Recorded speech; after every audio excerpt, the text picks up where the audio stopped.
Assalamualaikum warahmatullahi wabarakatuh. Salam sejahtera bagi kita semua. Terima kasih kepada Bapak Dr. Hanif Al-Qadri, SPD MPD, selaku dosen mata kuliah komunikasi organisasi. Dan terima kasih juga kepada teman-teman yang telah menyaksikan video presentasi saya. Perkenalkan, nama saya Fiamedi Arfa, mahasiswa Universitas Negeri Padang dari program studi Administrasi Pendidikan. Sebelum saya mau menjelaskan materi presentasi saya memiliki satu quote bijak yang mengatakan bahwa ilmu itu bukan tentang apa yang dihafal, tetapi apa yang bermanfaat bagi orang lain. Kebermanfaatan itu tentunya didasari oleh sebuah ilmu dan cara menyampaikan efektif. Maka dari itu, saya akan menjelaskan tentang komunikasi organisasi. Apa sih itu komunikasi? Komunikasi ialah proses penyampaian ide atau pikiran yang secara umum bisa dikatakan sebagai informasi dari seseorang yang bisa kita sebut sebagai sumber. Proses komunikasi ialah proses di mana pesan dan informasi itu bisa sampai kepada lawan bicara kita. Jika pesan dan informasi itu masih sama dan tidak ada perubahan kata sedikit pun, maka itulah yang dinamakan komunikasi efektif. Ada dua teori yang sangat lama, yaitu teori Lasswell sekitar tahun 1950, lalu dikembangkan lagi oleh Wever dan Shannon. Menurut Lasswell, media apa yang dimanfaatkan untuk menyampaikan pesan dan efeknya apa? Lasswell melihat satu kondisi di mana komunikasi itu tidak akan terlepas dari yang namanya noise atau sebuah gangguan yang bisa menyebabkan proses ide pikiran itu bisa berubah.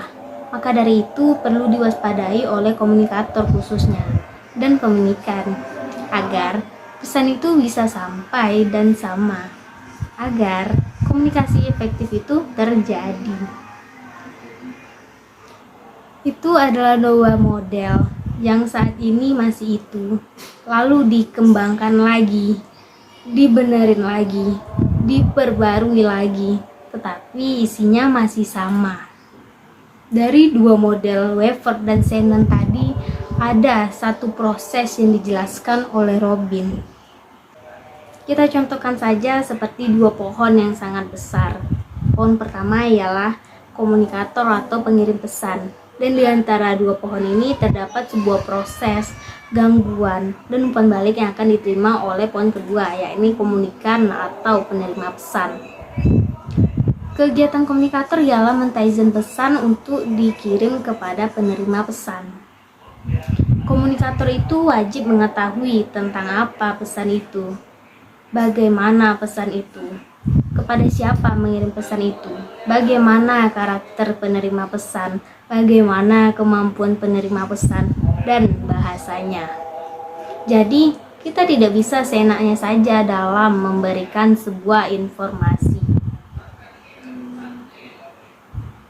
Ketika pentaizenan pesan, maka akan terjadi proses penyandian yang disebutkan komunikator mulai mereka-reka agar pesan itu mudah dipahami. Media apa yang digunakan, terjadi efek apa tidak, umpan balik yang akan diterima oleh penerima pesan atau komunikan.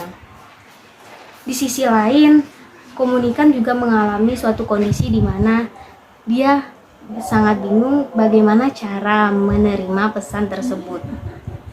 Jika sang komunikator bisa menyederhanakan pesan, otomatis komunikan akan sangat mudah dalam memahami suatu informasi yang diberikan. Ada dua kunci keberhasilan komunikasi. Berada di tangan siapa? Komunikator kah? Komunikan kah? Penentunya ialah komunikator. Komunikator itu wajib mengetahui siapa lawan bicaranya, apa pesannya, gimana strukturnya, siapa kelompok penerima pesan itu, gimana pendidikannya, dan bahasanya. Dalam komunikasi itu terdapat umpan balik yang akan diterima oleh penerima pesan. melalui proses penyajian melewati berbagai media dan efeknya apa. Nah, itulah tadi yang dinamakan komunikasi.